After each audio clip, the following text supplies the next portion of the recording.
I got a great interview for you here. Certified journeyman farrier Lee Olson.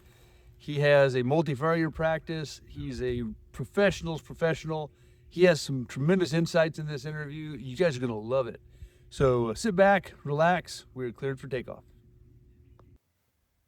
Thank you.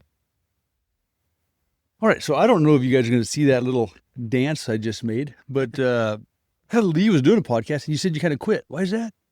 It takes so much effort, as you know. I mean, it takes so long to edit them and to do it well. And to be real honest with you, I love it so much. I love hearing people's stories. I mean, everybody, like we talked about before, everybody's got a cool story, you know, and it's fun to unleash that and see what makes people tick. And to me, it's really fun. But what kind of broke my back on the whole deal is I went on the Wealthy Cowboy podcast. That is a big podcast. It's great. And I learned a lot from that because the reality is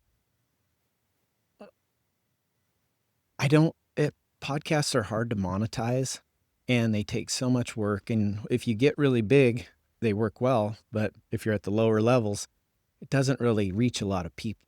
Right. And what they do that makes a lot of sense is they cut it up and put it on social media. And now that is worth it, because any conversation with anyone, there's going to be like 5-minute sections right there that are just pure gold.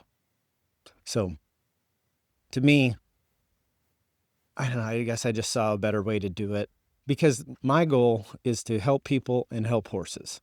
And however I can do that is a win for me. And I think there's an easier way for me to do that, but I love podcasts, love that you do one. Well, the hassle that I've just been going through trying to set it up in a non-studio environment is Right. it's just a thing. And I appreciate your help and patience. Oh, yeah. So you've been a cowboy your whole life and a horseshoer for how long? Well, I always hesitate to even answer this, because it's like, at what level do we start considering this? Wait, Horseshoer. when did you pull your first shoe? Oh boy, well, I grew up on a ranch in western South Dakota, and you know how that is. Like, we're 2.5 hours in 3 directions from a Walmart. Like, if you want something done, you're probably gonna have to do it yourself. So I guess just, I don't know, probably in high school in reality, but I've always trained horses. I've always roped, I always rodeoed, rode broncs, all that stuff. And when I got out of school, I went to high school and I went to college, and I was just messing around, partying. College rodeo? College rodeo, yep. Okay. I qualified to the college finals 3 times. Would have been a 4th, but I was ineligible my first year. I was kind of a mess. And just rodeoing on full ride scholarships, no paying attention to the real world, you know. Were you shoeing on the rodeo circuit? No. So I finally had this awakening moment. What are you doing? You're wasting your life. So I went to school to be an industrial electrician. I thought, if I'm going to work, I get to use my brain, not my back, because I knew how to work. I don't need any of that. Well, turns out no one works as hard as an apprentice electrician. I'm talking no one. Like, pulling wire, digging holes is harder than any time shoeing horses. You know, people are shocked when they find out what a bad electrician I am. So I got a little taste of that. I worked one summer. It was the only time I've ever worked for anybody else in my life, and it was awful.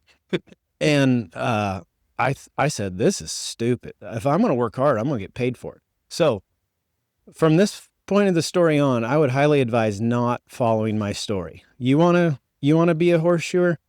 Go to a good school. Gregory's, Dusty's is good. There's some other good ones. Learn to do it right. Do a long-term apprenticeship. Don't follow my story. But here's my story. So I went to a 1-week class to learn how to shoe my own horses. And it was literally drive in the heel nails, rasp the foot to the shoe, and then drive the rest in and trim them short. Okay, don't touch the heels. Yep, just makes sense. And then I was shoeing outside horses that I was training and stuff. And then we end up moving to Texas a couple years later, my wife and and I needed to make money. We were poor as church mice. Like, it was rough. She's a nurse by that point, and we were just doing whatever to get by, roping a lot still.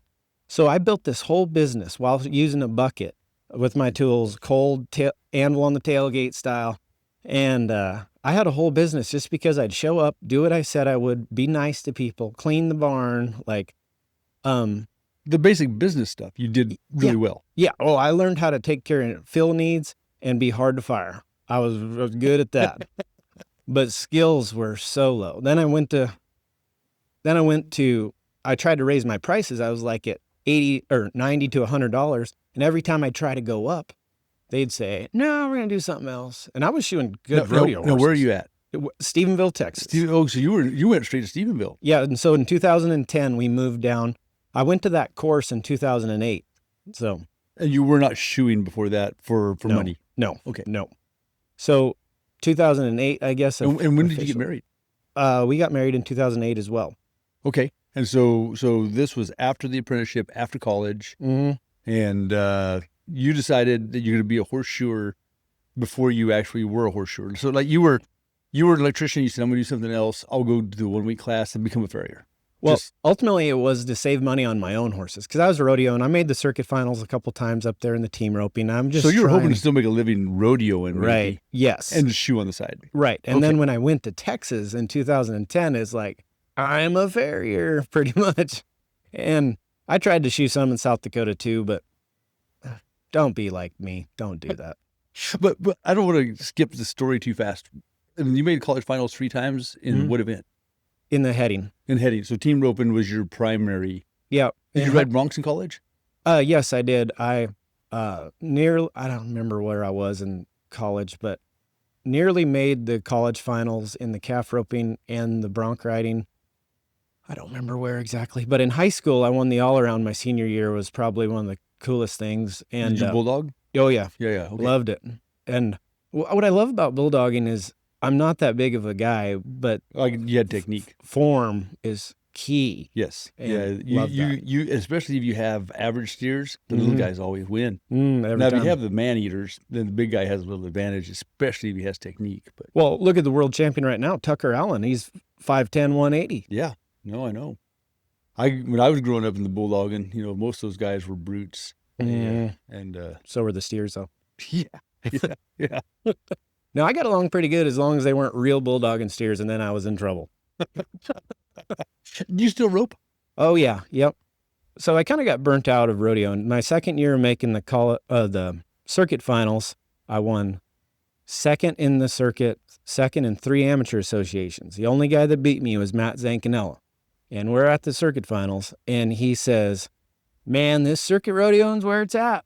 You can actually make money doing this. It's way better than rodeoing down the road. I'm like, what are you talking about? I have $5,000 on my credit card. My cattle pay for my truck. I'm using my dad's stock combo trailer. My horse is paid for from cattle previously. I don't know what you're talking about because I was second to you and I have no knowledge of how I'm paying this $5,000 back. And I have no bills, none. So I was like, this is stupid. I said, if this is as good as it gets, I'm out. Right. And I did. And your wife's a rodeo cowgirl. So interesting story there. Sounds super hypocritical of me there, but we're in a different spot. Like then it had to make sense. I had to catch. It wasn't negotiable. Like I had to win. Where my wife is a nurse practitioner now, and I mean, she's a beast, and I feel like God has blessed us with some amazing horses. I could go into those stories, but the reality is there's no explaining it any other way than God brought us those horses. And I'm talking about buy one for $9,000, fix some problems, sell it for $200. Wow. Buy one for $40, turn down $250. Buy one for $50 that's blown up. And my wife is a great horseman. She's amazing. And she priced that horse at 1.3. Wow. So I'm not playing when those are good horses. Yeah, they are. But yes, she's talented. Yes, we have skills that we utilize, but you can't tell me that's not God intervening, or I won't believe it. You might, but I don't. But so this is a blessing is the point. Why are we rodeoing? Because my wife has tried hard her whole life. She ropes good. She does everything she does good. Very talented family. But the reality is she's a nurse practitioner. She's tried her butt off because she's never had the money to have a nice horse, ever. Had to make her own horses her whole life. So now this is her chance. And she was a rookie at 37 years old in the PRCA. And she's been in the top 30 several times, And does she work as a nurse practitioner too? no. Okay. So So she gets to concentrate on it. She gets to work at her horses and her rodeo. yeah, well, that's the thing. You don't get to you don't get to dip your toe at a professional level at anything. Right. Let alone rodeo. Well, that's what I was, you're talking about her being a nurse practitioner, and I'm thinking about these horses you're talking about and how she was able to balance that and be a wife and be a mom. And Well, see, I think this was another blessing too, because 6 years ago, I have two sons. Trace is 13. Eli's about to be 6. Well, when Trace was born, it was pure chaos. One of the hands down most stressful time of my life. He was born at 4:15, 4 pounds and 15 ounces, oh, man. 5.5 weeks early, or 6.5. It was way early. Well, it happened because she was working her butt off too much. She was too busy, and her water broke partially broke 9 days before she actually had him. And I mean, I was in the hospital going out shoeing horses, like trying to make ends meet. Like, it was so stressful. And then she had to have a $30,000 helicopter ride. And I mean, it was tough. No family in Texas at all. We were on our own, and her parents and my parents are both in South Dakota. It was tough. So when it comes to Jamie not working, she's worked her butt off her whole life. I'm not talking about her not working. I'm just saying not being a practitioner. Right. But 6 years ago, she's pregnant with Eli. So Eli, I said, this time, I said, my business was good 6 years ago, not where it is now, but it was good. And I said, you know what? It's just money. How about you don't work at all and you just take care of that baby? And whenever you get right and feel like it, you can go back to work if you want to. But my personal goal inside as a man was that she's never going back to work. Because the ER, that's where she worked for 10 years. Wow. I mean, I'm talking about close to Fort Worth, in Fort Worth. Oh. You see the armpit of the world. I bet she's got stories. Yeah, bad stories Yeah. that I don't want to talk about. And I don't want my wife being a part of. Bad people too. So she hasn't been back to work since. And COVID happened. He was born in 2020 and February 13th. Oh, so a month. literally hit. Yeah. So what a blessing not to have our infant in the hospital. Yeah. And my wife working in the hospital, and so just another blessing. Fun fact, while she's pregnant, the first horse that we had a client bring it in one day, and she was a longtime client, but this was her fraternity horse, and someone else had it, and she goes, I am sick of this lameness. She goes, I just want rid of this horse. And I said, this horse?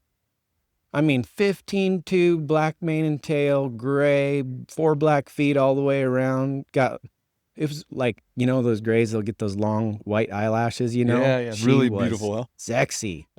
I said, this horse? She goes, yeah. And that's the one we bought for $9,000. And I said, okay, well, I want to ride him. She goes, okay, well, let me know when. And she's like going to her trailer. I said, right now. My wife's big as a house, right? She can't ride. I rode it around. The horse literally ran into the fence because she was being so rude as I was bridling her, like she's going to graze and hit her head. And then I get on her, and then she wants to buck, just rudeness everywhere, right? But I start poking on her, and you could tell somebody that rode her, used to ride her, knew what they were doing. Because then all of a sudden she's like, yes, sir, yes, sir, yes, sir. I told Jamie, I said, I know this is supposed to be a barrel horse, but this, I guarantee you, will be a head horse. So we bought her and for Jamie to be a barrel horse. And that's what started all off because she had to sell everything to pay for her master's, right? To get her nurse practitioner. She had to sell the best horse that she had then. And I mean, she's put a lot into this. So that's why I just tell her, I don't want you to have any regrets when you get old. Like, I want you to chase this until you're done chasing it. And we go to 100 rodeos a year. And that sounds crazy, but I feel like God's blessed us with this great shop and great business and great people. And I'm just riding it till we don't want to ride it anymore. Well, you guys get to do a lot of stuff. Like, you have sponsorships and you have a lot of corporate partners and all kinds of things, huh? Right. Yeah. And, I think there's a lot of misconceptions on sponsorships. I feel like there's a lot of people that make fun of it, and there's a lot of people that don't really understand it. If you're considering sponsorships, or if you don't really know, if you think of it as free money, you are wrong. Oh yeah, no, I wasn't making fun of it. I didn't mean you were, but I'm just saying for the people listening, it is a partnership. And like Chris Cox told me, like, it better pay good enough because you're going to have to work at it. And the thing is, like, if you think of it as a partnership, not a sponsorship, it's a beautiful thing. Okay. And that's like, you got to do your part, ultimately, is what I'm saying. And yes, we are blessed with that. And yeah, so it makes everything work.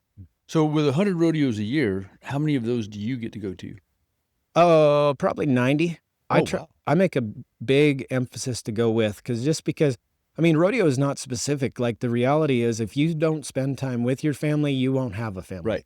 Right. So I try to be a part of it. And, you know, we had the same rodeo rig everybody else has, pick up in nice living quarters and all that stuff. But the reality is that when you spend more time driving than being there, that's a problem. So we're at the International Hoof Care Summit, right? So the last time I was here, we've always seen these equine motor coaches. Uh-huh. So they're made like an hour and a half down the road from here. We always seen them on Facebook, but it's like, well, no one has them. But why? Wonder why? Maybe they suck. You know, I don't know. So I called them while I was here last time, and I said, hey, why don't you bring that up here and let me drive it? So he did. And I'm telling you what, Chris. Really nice, huh?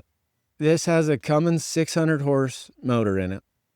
And it's on a Freightliner chassis. So, I mean, this baby's ready for war. And I drove it around downtown Cincinnati, and I thought, I don't know how I'm buying this, but I'm buying this. And we bought it and drove it home. How many horses does it hold? 4. Oh, nice. So ultimately, think of a toy hauler RV. With a horse trailer. Yeah.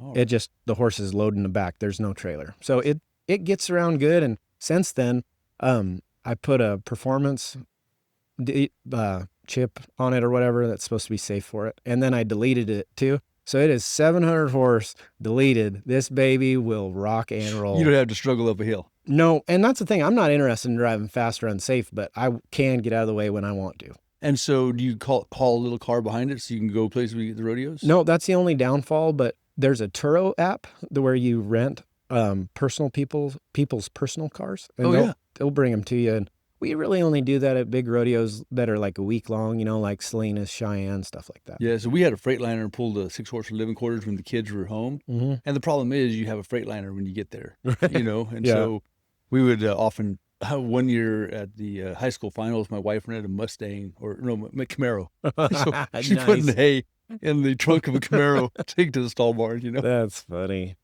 Well, that's the good thing about that, though, is it's got a house-sized fridge in it and shower, bathroom. Do you homeschool?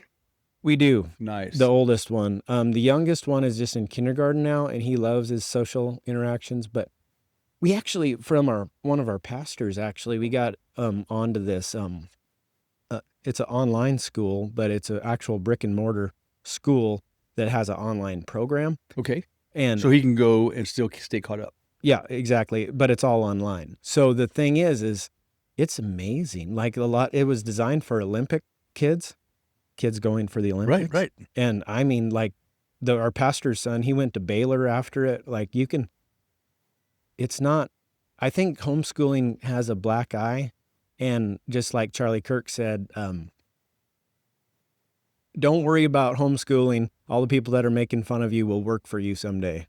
Because there's such great programs. Like the first week he's in a program, he says, Dad, what's the difference between a credit and a debit? I'm like, I said, now we're getting somewhere.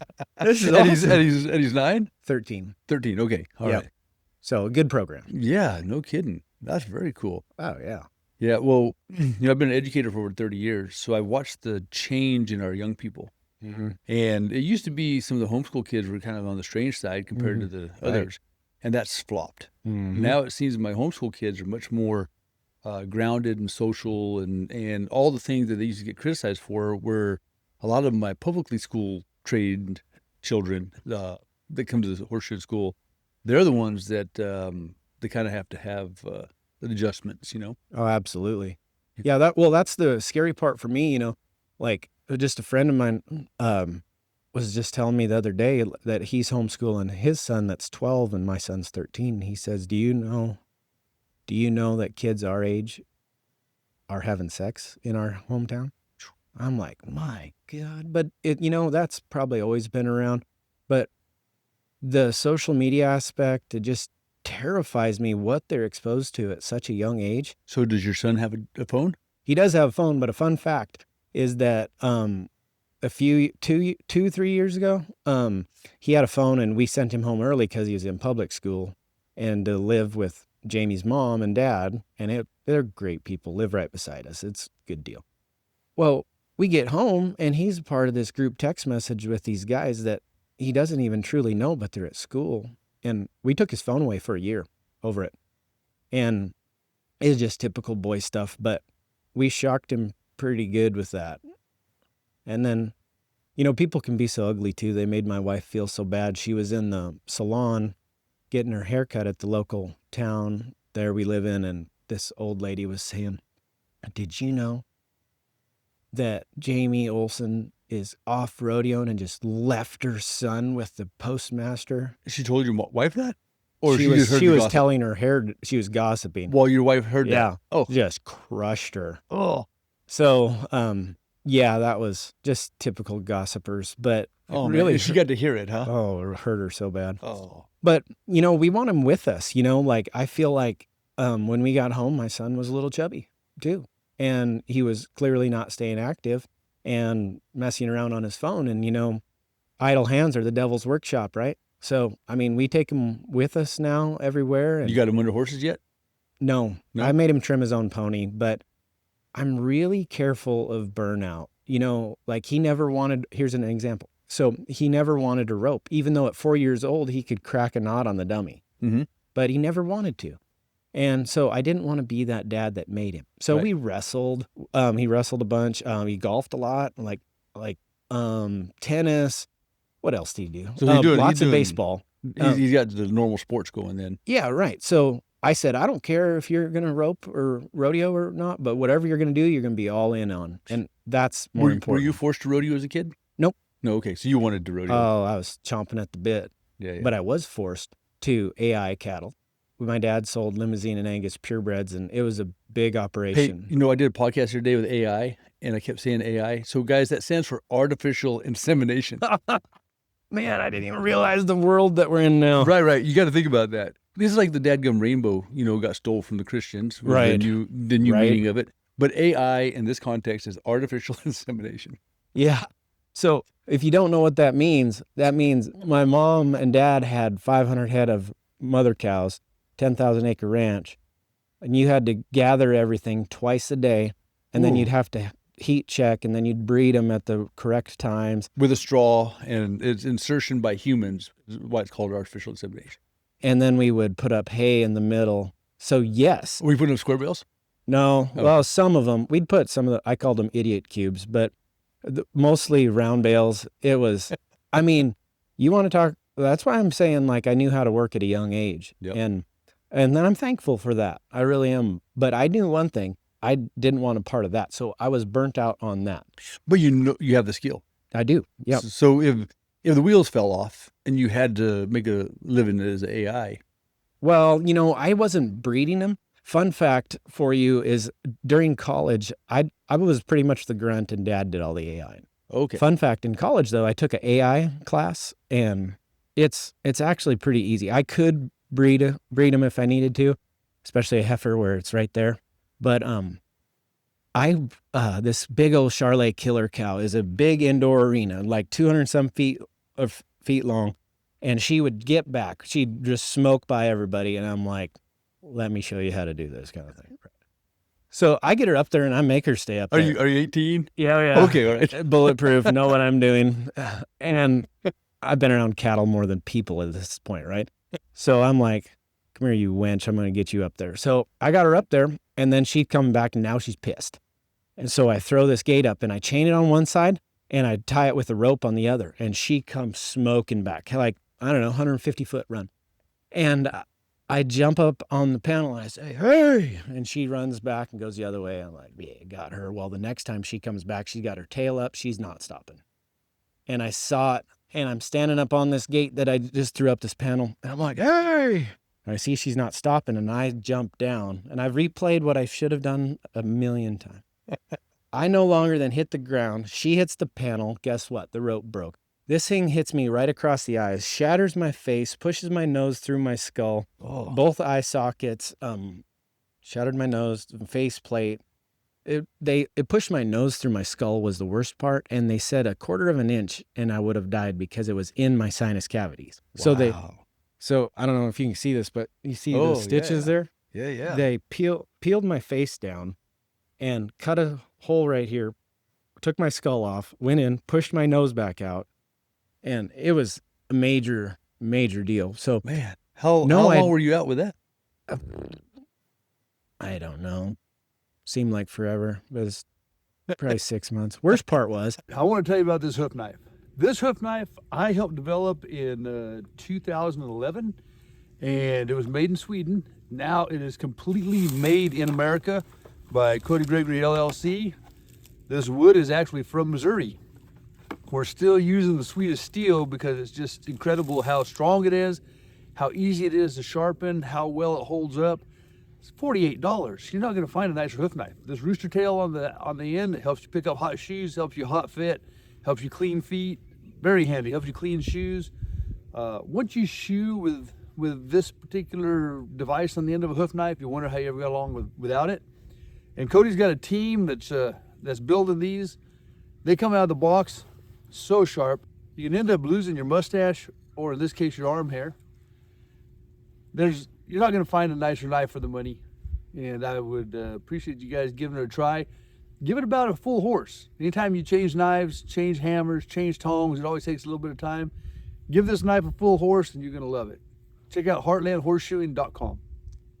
as I went to the doctor, the local doctor, and he's like, oh, you broke your nose. It's going to be a half-hour surgery. We're going to schedule it out for 10 days. And in the meantime, like if I got off my pills, I wanted to die. Like seriously considering suicide hurt that bad. Man. Like it was pain you could not imagine. So I go to the doctor to get surgery, this half-hour surgery done, and he all but flips a table over. He is pissed. And he's like, you completely shattered your face. This is a 9-hour surgery, not a half-hour surgery. He was mad at the other doctor. Of course. Because I could have died in the meantime. Yeah, He said, one person tapped your nose. You bump your nose on something, you've been dead. So, long story on the AI, but I wouldn't say I'm good at AI, but I got a story about it. Just, you know how to handle a bad cow now a little differently. Yeah. A little less confidence, I think, probably would have helped me there. So, one thing that's really amazing about you is your business. Can you tell us your business model and how you put this together? Yeah. First, tell us what your business. Tell us you're not just a farrier. You don't just shoe horses as Lee Olson Horseshoeing by yourself. You gotta. Right. So once again, I think this was just another blessing from God because I couldn't have dreamt this up. Like it sounds super smart, I guess, to some people, but ultimately the root of this is I got really sick of people coming to work for me and leaving too soon. I said, that is enough. So they'd be 6 months and then trying to start their own business or what? Yeah. Well, I mean, just typical helper day rate, you know, like they'd come, they'd want to learn something. Well, then I have to teach them everything to start and finish and pull how I want it to teach them my system. And then they'd leave. And here's the thing that really broke my back. I got a list, I'm sure you do too, as long as my arm, of people that said, hey, do you know a good farrier? Yeah, call this guy. He worked for me or he did this or whatever. He knows what he's doing. And then he goes out there and he hurts horses. To me, that's not cool. It doesn't matter what letters are behind your name. If you have a bad reputation, you will not get work. So the one that really broke my back there though, is that this lady calls me and she says, hey, I heard I need to use you. Will you come to me? I said, no, I can do them if you can bring them to me. She goes, well, I can't do that. Anybody you recommend? Yeah, use this guy. He worked for me for 2 years, knows what he's doing. It's a good guy. So he goes and does those horses and does a good job. Then Lady B, that I've never even spoke to, calls her, says, hey, I need a farrier. Well, you should call Lee, but he won't come to you. So call this guy. So I never even spoke to Lady B here. Right. And this guy goes there and cripples her horses so bad that 2 weeks later, goes to the vet, the horse can't walk, and the vet says, "Who shod these horses?" And only thing she said was, "A guy Lee Olson referred." I named doctor. So right then I was like, that is it. I will work by myself. Whatever. And I said, it's 4 years or nothing. And I think 4 years. Okay. When you say it's 4 years or nothing, you're telling people that come to work for you. Yeah. Yeah. You either come for 4 years or nothing, or I'll do it by myself, whatever.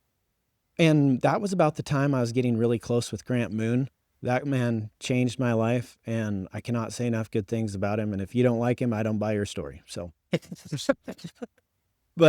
but also I think it had to do with exactly how did Grant help you? Because he helped Cody and me immensely as well. And well, do you want to finish what we were talking about first? well, I don't care. It seems like we hit Grant and then we're just drifting. so you take it where you want to go, but I don't want to lose what Grant did for you. Let's come back to Grant. But the thing is Grant kind of was teaching me what happens in England, the 4-year apprenticeship program, right? And then my wife has been in school so long, education is ingrained in us. And also a fun fact is I come from a family of teachers on my mother's side. All of them are teachers. So I like teaching people. And then Chris Cox is a great friend of mine, and he was doing the same thing, 4-year program. So where did it come from? I guess it kind of morphed from all of it. Okay. But it was a 4-year apprenticeship program. And if a person wants to work for you, what do they have to have when they get there? Do they have to have some skills, or will you take somebody off the street? Actually, no offense to you, Chris, but I prefer them not to have any skills. Okay. Because unless they're taught right, like you and Dusty and some other people do, there's 2 things that are important. You got to teach them the skills, then you got to teach them the attitude. You have to have the mindset. I'm big on the mindset of learning your whole life. Like, I'm never going to have it figured out. I'm sure you would say the same. I'm sure Dusty would say the same. And that's what I love about that thought process. And Grant's the same way. And well, in this trade, it creates that, because if you think you know it all, there'll be a horse that will, he'll show you just how much you don't know. Yeah, it's kind of like Mike Tyson said, everybody's got a plan until you get punched in the face. Exactly. And so, yes, that's how I came. I shouldn't say it. I think that's how God brought me the 4-year program. Okay, so you have a 4-year program, and how many people do you have work for you? Well, the goal originally, this has morphed over time.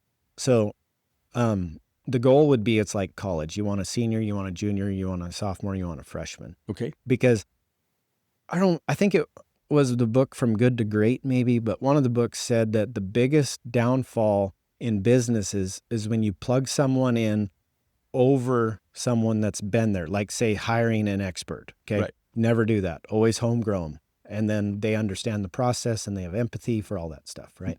So at first it was just one guy, and then it was 2 guys. And at one point I think we got up to like 6 maybe. Man. But bigger is not better. No, not always. And, we actually kind of got into a deal there where I put too much faith in somebody that it kind of created a toxic culture. And the bad part about that is it affects everything, and kind of had to rip that out and almost kind of start over a little bit. But it's the best it's ever been now. And it's got me and Jeb Hunt, who my mother is actually his godmother. He's from South Dakota. He knows how to work, Did you grow up knowing him? Or Oh, yeah. Okay. Oh, yeah, very much. You've known him for a long time. Yeah. The best thing that an apprentice could have is horsemanship and ability to work hard. And I don't know, just keep learning. I'd rather have the raw talent than the skills. So I'm not saying I don't want skills. I don't want the skills if they come with attitude. I don't want to have to say, stop doing it your way, start doing it my way. So if they can come with skills plus good attitude, I'm all for it. Sure. So we got me, Jeb. Jeb's been with me for going on 6 years now. And it's a 4-year program, but I try really hard not to lose them. Right. I've had 2 guys stay 5 years before Jeb, and just keep them on a commission. And our rules are, if you have a problem, talk to me before it's an issue. They'll always try to be approachable, not bite anybody's head off. And are you guys a haul-in business? Yes. So yes, we have a haul-in shop, but we also have 2 more apprentices. Nathan's been with us for a year, and he went to shoeing school with Remington Leach. And man, what a great job he did. So he really changed my mind on getting kids from schools. So I'm open to it. And then we got another guy that came in that's been with us for a few months. So you just want them spread out is the goal, because you have to learn how to sweep the floor, pull shoes off, and then you work into trimming and then shoeing, and then ultimately we'll turn You loose. provide housing? Yes. Oh, So wow. that is the secret sauce. So many people say that I just can't find good help. Well, have you had any empathy to their situation? We're going to talk about these 18 to 25-year-old kids. Like, I live where rent is high. You want me to expect them to go pay rent there and then not pay them an apprentice salary? So what we do is you come in and it's $250 a week if you know nothing. And if you're a certified farrier, it doubles and goes to $500 a week. And if you're a journeyman, it goes to $1,000 a week. Now, will you hire a journeyman? Because Nope. that's like putting in a. Nope. Okay. Won't do it. All right. And So if they come in and they make the march themselves to journeyman, Right. then they just got themselves a double pay raise, basically. well, yeah, exactly. And like, I believe in certification. It changed my life. And I try to instill that in them. But the reality is that if you just do merit-based pay raises, what's the inspiration to get in and read and study? I want the next big thing for help. I don't want laborers. I want guys that are shooting stars. So to get that, you have to be well-rounded. You have to know anatomy. You have to know physics. You have to know all of these things that create good shoeing. And then you can prove it with a CJF behind your name. Exactly. So is Jeb a journeyman then? Yep. Oh, yeah. Oh, nice. And he also proved that you only need your book to pass the journeyman. and the guy before him too. by the Well, way. good. Well, thank you very much. Yeah. Well, I appreciate that. What is your goal for numbers? Do you want to stay with U and 4, or would you like to have U and 6, or? I had a dream of franchising it at one time, Oh, like yeah. a Chick-fil-A type of thing, like one in every major town type of thing. And it could work, but the reality is that you'd have to train them all. And I'm not saying we're the best or anything like that. I'm not saying that. But the thing is that it has to be relatable work. It has to be to do something like that. Like, you don't wonder what kind of chicken you're getting if you go to Chick-fil-A here as in Fort Worth, right? So that's kind of the same thing. I'm not optimistic about that anymore. I know I should be positive or whatever, but Do your I don't think it'll customers work. get the same person every time? So like if Sally always gets Jeb, is that just how it is, or can she get another one at a different time? Well, the thing is, when I first started doing this, the biggest kickback I got was from old clients. They wanted you. They wanted me. Gotta have Lee. Well, that's just because they were used to me and they see those guys as boys. Well, the reality is, 4-year program, you submerge yourself in anything. For 4 years, you're going to come out knowing what you're doing, or you better, or it's my fault that they're not, right? Right. So, do they get to pick? No, they don't get to make those decisions. Okay. And honestly, I haven't had to have that conversation with many people. Have we lost people because of it? Absolutely. But the thing is, if you have to pick, like that's a big thing I'm talking about today or this week is during my business lecture, is your choices matter. You have the ability, you're at a fork in the road. Do you want to fill all these needs and be the man and say like everybody else, oh, I'm so busy? Or do you want to run a successful business? Well, something's got to give. And quality isn't one. We don't give up on quality, but the reality is no one gets to do something they're not qualified to do. Do we have horses that they can learn on in our business that have been there for ages? Yes, absolutely. And they know that. And those people get a lower price on those horses because of that. And it's not giving discounts. We don't do discounts, and neither should you. But it's rewarding loyalty when you don't raise their prices. You don't believe in discounts? No, heck no. And if you do, man, stop giving away money. But what we do, I look at it as rewarding loyalty when you don't raise those clients. Like we have clients, I haven't touched their horse in a long time. Well, those guys get to learn on those horses. Like you got horses just down the road that come in, and I mean, why are they wearing plain stamps? Well, because we can get away with it, and the horse does good with it. They barely use it, and my guys get to practice on it. And for instead of 300, which is our normal base price, they might be at 250, or a lot of them, the majority of them are at $300.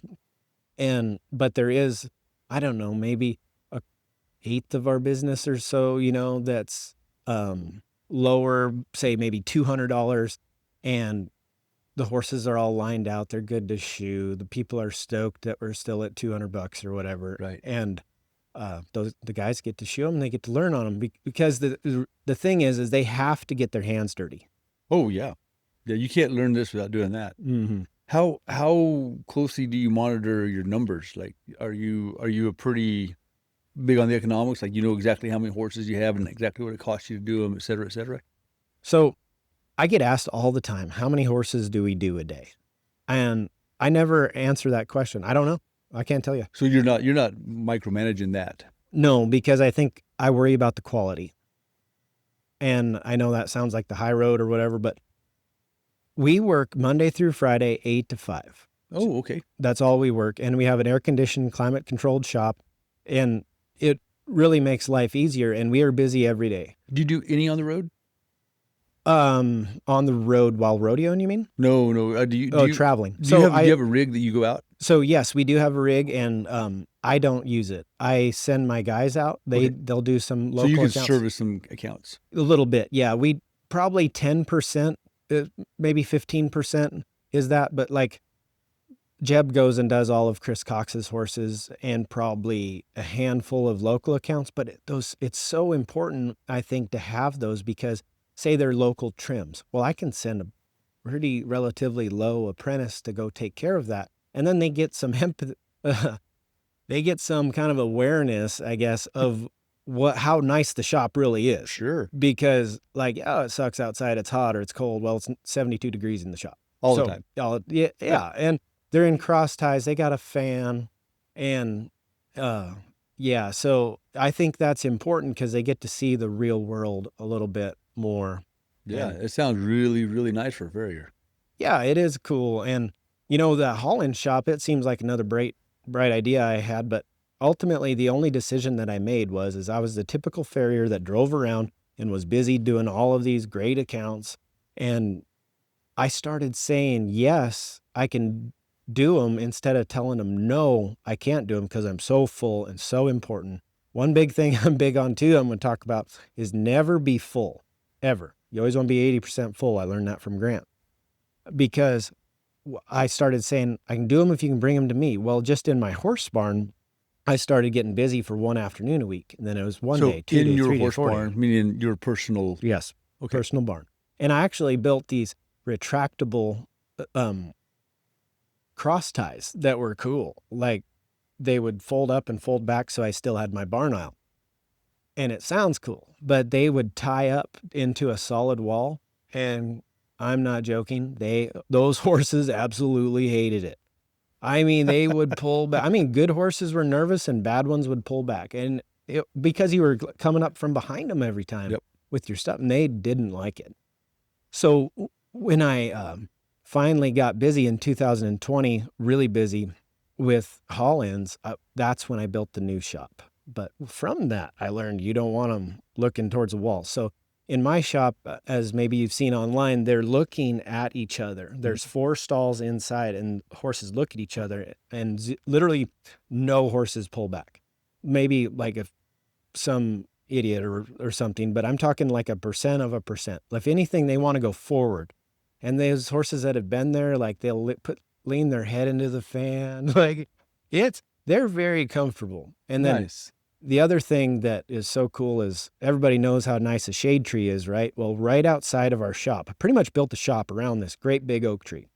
And it's got a square hitching post around it. So they tie in the center and horses cannot touch each other. That's a big thing at my place. Horses can't touch each other. It's all built out of square tubing inside.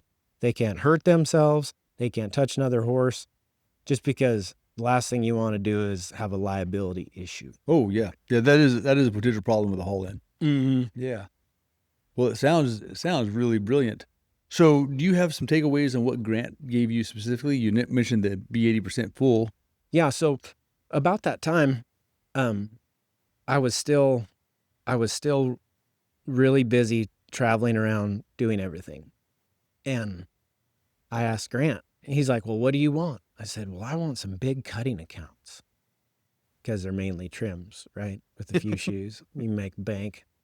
And he goes, well, show me your schedule. Showed him the schedule. It was literally full every single day.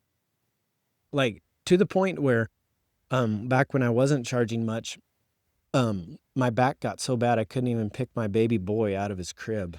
And I shod and got blood spots on my elbows because I couldn't not work, but my back was so bad. I would get down on my hands and knees and hold myself right here. And it was bad. So I'm not afraid to work. So when Grant looked at my book and saw it was completely full, he's like, where are you going to put them? He said, if one of those call, they want in right now. It ain't going to be in 5 weeks, 6 weeks, whatever. So he kind of instilled in me that. And then at the same time, I have a successful uncle named Olson. He's a retired stockbroker. And he told me, your business, I'm going to back up real quick. If you have someone in your life, it's really important that you talk about things that are rude or considered not supposed to talk about, like money. If you have important people in your life, you need to have those hard conversations like Grant was willing to have with me and like my uncle was willing to have with me. So now going forward, Erdine said, you and I have the same business. Yes, we have different things, but we all want the cream of the crop. We all have this list of clients, a book of clients. Everybody, the better the book, the better. That's what everybody brags about, right? He said, but the reality is the 80-20 rule is that the bottom 20% of your clients will take the most time and make the least money. He said, just get rid of them. He said, just turn loose of them. If it makes you feel better, give them to some lower end person or whatever. But he said, you need rid of them. I thought, well, that's kind of rude. And then Grant, he said, he would always say, oh, don't cut anybody. Don't fire anybody. He said, you raise them till they leave. Right. Yeah, well, that's what I try to do. I try not to say no, but I say no with money. Yeah. I finally make a number that if they say yes, then I'm happy enough to do it. If they say no, well, that was my goal. Oh, absolutely. And that's the simple version of this. But ultimately, another thing what I'm going to talk about is I believe in what I took from them is a little from my uncle and a little from Grant. And categorize your clients into A, B, C, and D, and just raise the D's. It's risk-free. You're keeping 75% of your best clients. And if those clients leave, great. You didn't want to work for them anyway. Or B, if you gave them a raise, a good raise, they're not a D anymore. I don't know about anybody else, but if you're paying 40% more, you're not a bottom end client. So you can improve your grade with money. Yeah, exactly. But the other thing is that you now have opened up a space for new clients. Right. That are going to come in. They better be paying 40% more or so they already start out there. Yeah. Yep. New clients, always take new clients, always charge new clients more. And then you're happy to do it, just like you said. And then you turn around, you restructure your business again. Now you got a whole new set of D's, raise them. And because they're always going to be a bottom 20%. Absolutely. Even if you lose that bottom 20%, well, that just matter. means you have a new bottom 20%. Yeah. And if I could say one thing to people out there that are where I used to be, stop putting an emphasis on over prioritizing your clients. I mean, yes, I was big on helping people and filling needs, but if you want a good family life, you better protect it. I mean, I would shoe on Christmas. I would do holidays, skip games, do all this stuff. Yeah, try that today. It ain't going to work. So you have to have a buffer. Yes, I love you. You're a great client. Take care of you on Monday. Or, I mean, if you're really doing your job, how many emergencies can you run into, right? Right. You can have the rare accident, but yeah, and a real accident is absolutely take care of those people. But what I would find myself doing is taking care of the people that rolled their appointment for 2 weeks and now they actually have a real problem that they made. Right. I'm just saying, don't hurt your family over those people, because what I found is they don't care about you anyway. And B, every time you say yes, you're telling somebody no. And that's usually the ones we love the most. Yes. Yeah. Because they'll take it again and again and again. Every time. Yep. And then they'll have another emergency and another. that's another thing too. I've tried to help a lot of people, and I do think it's important. I mean, Jesus gave us 2 commandments: love God, love his people. I think it's important to take care of people. But one thing that I've noticed from trying to help people is the majority of people that are always in a bind are always in a bind. They have a habit. Yes. Yes. Like one of my favorite memes is that, everything happens for a reason. And most of the time that's because you're good at making terrible decisions. That's true. How long have you been married now? I have been married nearly 20 years. I have officially been with my wife longer than I've been alive. I'm 41. Longer than half of what you've been alive. Yeah. Sorry. So I've been with her longer than I have been alone. Sorry. Thank you for Alone. Okay. All right. So what's the secret to a successful marriage when you're married to a barrel racer going to 100 rodeos and running a business with 4 people and 2 kids? Man, I would say this, that it's hard, and I'm not a model citizen, and I have to work at it. And, marriage is hard, but it's worth it. And one of the reasons I'd really like to get my AW, to be honest with you, I'd love to compete. I think it would greatly help my shoeing skills. But every time you say yes, you're saying no to somebody else. So right. I mean, call me what you want, but that's just not something I'm willing to risk. So on the priority scale, AW here and families here. Yeah, so nothing. I am unapologetic. Whatever wants to take the time of my family is going to lose. And I don't care who that is. So you think AW will happen when your kids leave the house, maybe? I hope so. I'm doing stepping stones right now. I'm going for my therapeutic endorsement with the AFA, and I think that's a great way to learn. When I stopped putting emphasis on the title and more about the process, I've learned so much. Yep. And so, will I ever get it? No. Will that define me? No. When I see those guys that have done that, like competed at a high level or did all this crazy stuff, I mean, you and Cody are a great exception. Most of them that have really conquered their goals, it doesn't matter if it's rodeo or farriery, their marriage has struggled, their family life struggled. And one thing that isn't going to struggle is my wife and my kids. Well, the most important decision any of us make besides accepting Christ is who you marry. Oh, man. And it's without the support of a family, there's no way I would have had even a shot at it. Oh, yeah.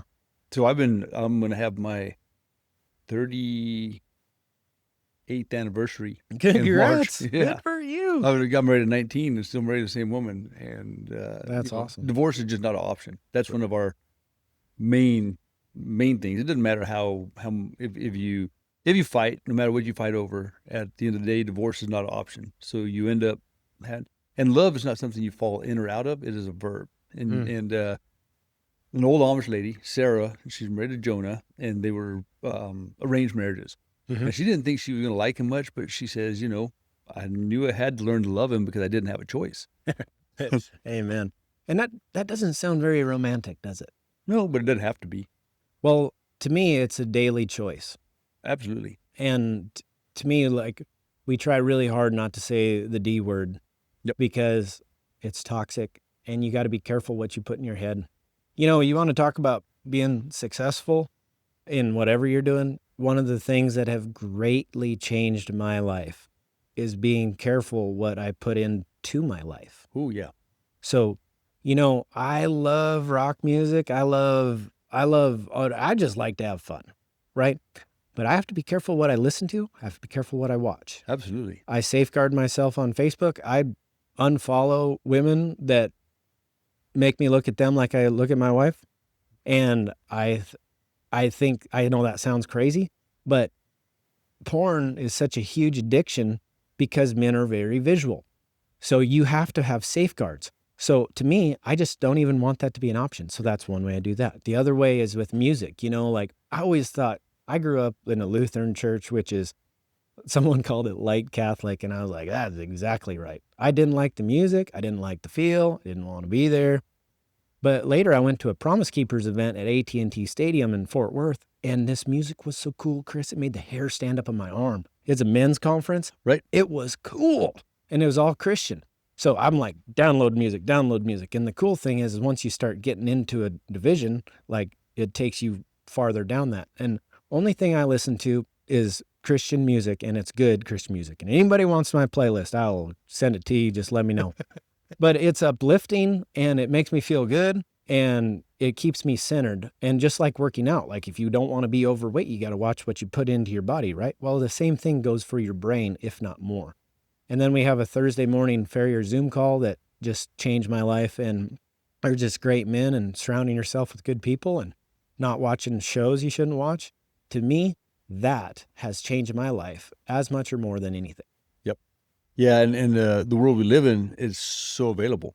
Oh, it's Like everywhere. even if you try not to have it, like you said on Facebook, there's people I don't even know that I'll get a flash of scantily clad, Right. you know, and I'm not even following a person like that, Right. and it ends up coming. So, man, raising a kid now, That's scary. it's frightening. Mhm. I don't, I definitely don't have the answers, and so it's I pray a lot for youngsters. I got 5 grandbabies, so I pray a lot for youngsters and their future spouses. You want to know one thing that made me feel good about that? You know, I do the same too.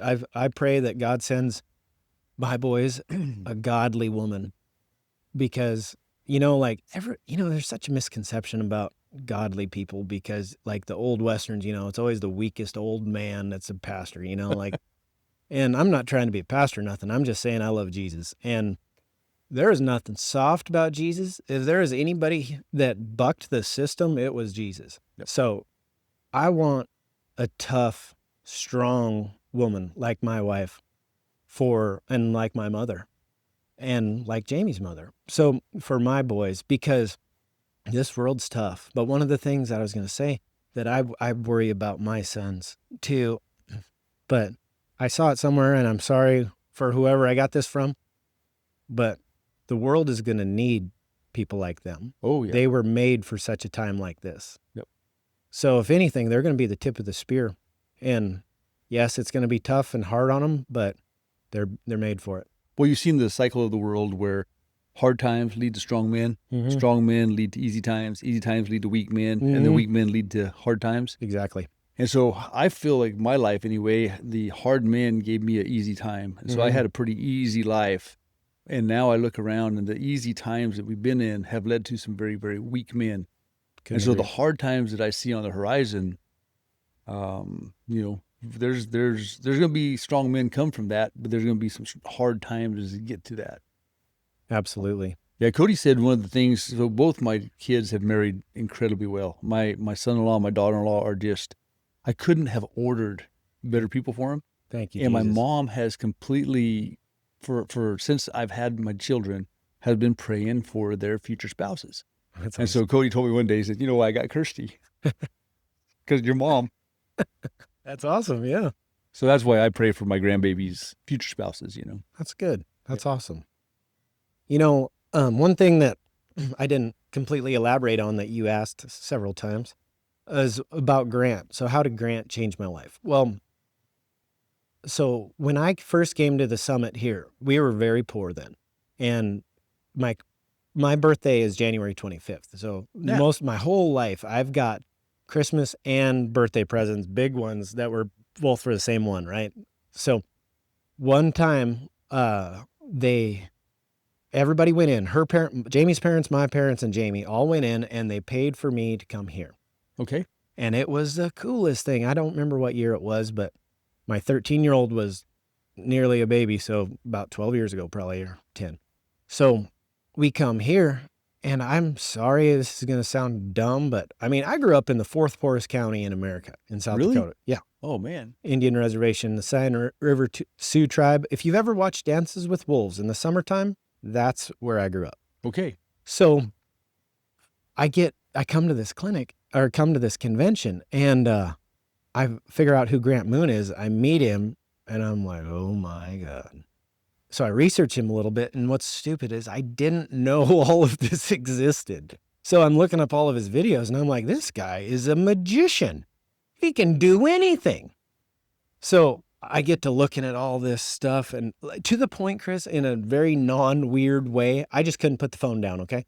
I'm in the bathtub watching Grant make shoes. I'm just washing stuff. Like I can't shut it off. So then I'm coming here, and I mean, my hand hurt from writing. Like, I am just a sponge soaking this in. So then I finally get up enough courage after like walking by him like 4 times in the Mustang booth, right? So I say, can I ask you a question? All I wanted to do was ask him a question. And he was so cool. And this is why I try really hard to talk to people that maybe want something from me. They're watching your videos. Yeah, because he goes, oh yeah, you bet, what's up? And I said, I really struggle with feet falling apart. He's like, oh, it could be environment, could be this. And I'm saying, no, like, used to be good-footed and now aren't good-footed. And on a little bar napkin thing, he draws it out and ultimately describes to me very great visually that I was setting the shoe under the foot, over rasping the dorsal wall, right?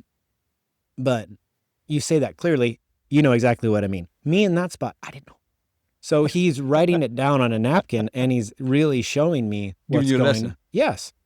And he can think that wasn't worth his time and all that stuff, but it changed my life. So now your horse has improved immensely from that 10-minute conversation. Yeah, exactly. So if you have that, another thing I just like to empower the people that are listening, like, don't sell yourself short on, like, if someone asks you a question, don't sell yourself short on that moment. You don't know what it'll do to their life. Absolutely.